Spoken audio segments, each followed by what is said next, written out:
In modern times, boundaries in relationships are often discussed only after conflict appears.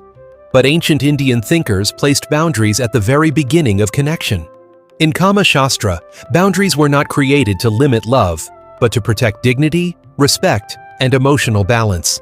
Without boundaries, relationships were believed to drift toward confusion, discomfort, and loss of trust. Ancient scholars observed that desire naturally seeks closeness, but without awareness, closeness can become intrusion.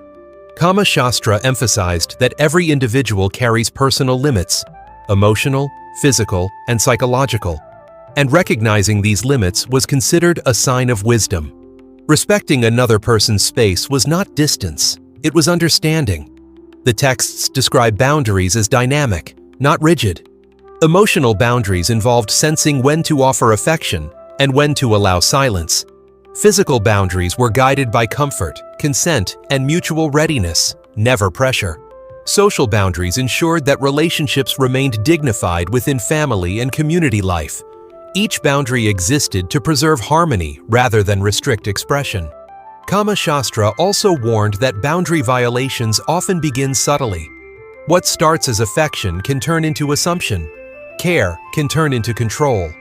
Ancient thinkers believed that most emotional suffering did not arise from lack of attraction, but from lack of respect for personal limits. When boundaries collapse, trust erodes quietly. Rather than suppressing desire, boundaries were meant to refine it. Desire guided by boundaries became respectful, stable, and emotionally intelligent. Desire without boundaries became restless and harmful.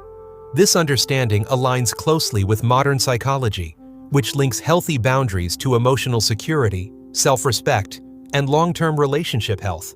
What makes this wisdom timeless is its maturity. Ancient India did not view boundaries as obstacles to intimacy, but as the conditions that make intimacy safe.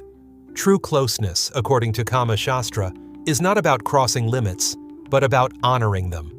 When boundaries are respected, connection deepens naturally, without fear or imbalance.